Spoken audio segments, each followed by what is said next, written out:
Hey guys, my name's Ashley. A lot of people refer me as Ashley K. I'm a wedding photographer based out in Melbourne, Australia, and I recently converted to the Panasonic S-Series cameras, which I'm loving at the moment. But it meant that I needed to find a new flash system for me that was easy to use and worked well with my cameras. I got my hands on the Godox AD200Pro and the V1 flashes, and so far I am absolutely blown away by the results. So today I'm going to take you through some techniques that are really easy, things that I do in my everyday wedding photography work using flash systems. It stands out from the everyday natural candid photography.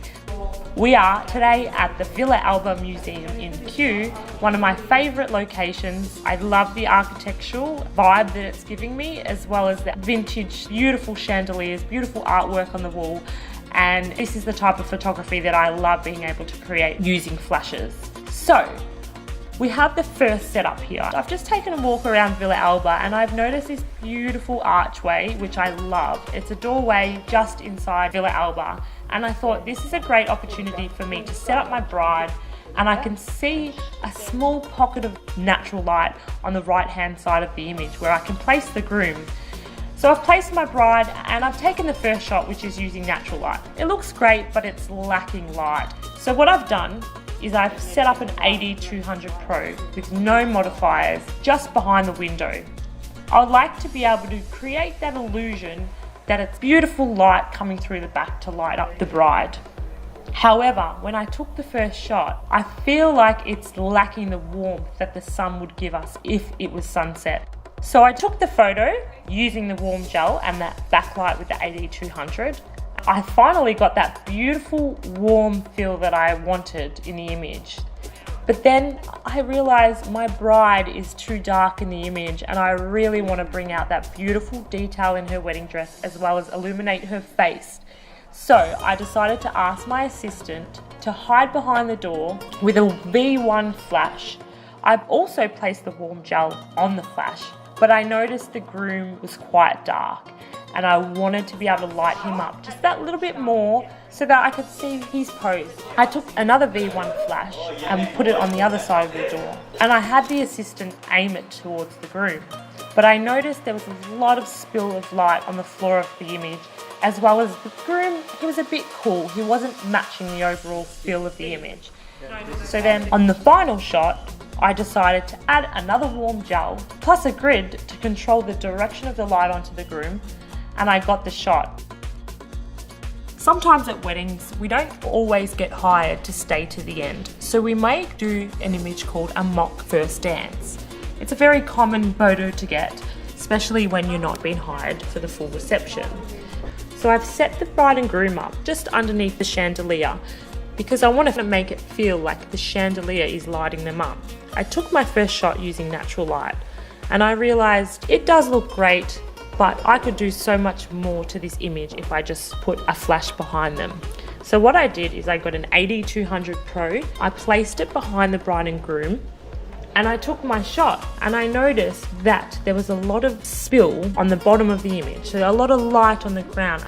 So I placed a grid on the AD200, and I was so much more happier because I just had the bride and groom lit up. But I noticed that the chandelier was quite cool, and I wanted to get that warm tone that I had in the first image. So what I did is I put a warm gel on the AD200 as well as the grid to control the spill of the light from spreading. It gives the audience the feel that it's the chandelier lining up the bride and groom, not the flash. Once I got that shot, I thought, how can I make this shot even better? And that's when I asked my groom to dip the bride in a dance pose. It brings a little bit more fun and personality to the image. Now for my third and final shot. It's my night shot. I'm going to take my bride and groom outside. I'm going to place them in the middle of the tree line. I'm going to first take a shot using no light, so just the ambient light that we've got there, which is very minimal. It meant that I had to have a really high ISO, and in this case the image was going to be very noisy. So I decided that I definitely needed to add in a flash, and I added in the AD200Pro, maybe 2-3 meters away from the couple in the back. But how about we warm it up so we can just make it look like that little slither of sun in the background is creating that warm temperature that we wanted in the image. So I popped on that warm gel and then I got the shot. But then if you can see on the bottom of the image, you can see all this light spill again, and it's a lot more than any of the shots that I've taken today. It's just very distracting. So again, I took out my AK-R1 modifiers, which come in so handy. I thought, let's try a barn door to really get that direction straight onto the bride and the groom and not on the bottom of the image.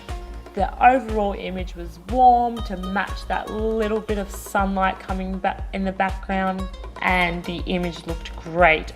It's time to get a little bit of fun and happiness into the image, and I had a couple of bottles of champagne in the car, and I thought, how cool if we shake up the bottle and we open that bottle and then we get a massive explosion of champagne everywhere. So what I did is I took the barn doors off in this case because I wanted as much light as I can to be able to capture and light up all the champagne that was going to go everywhere. The big massive explosion of champagne. That was the final image that I loved. Using flashes will 100% set you aside from other photographers. It's really easy once you get the hang of it. The Godox flashes are so portable as well, so all you have to do is stick one in your camera bag, and whenever you feel like you want to create something different, just pull it out, pop it on, have an AK-R1 in your bag, have some modifiers, play around and create some images that you're going to be proud of. Thank you so much for listening.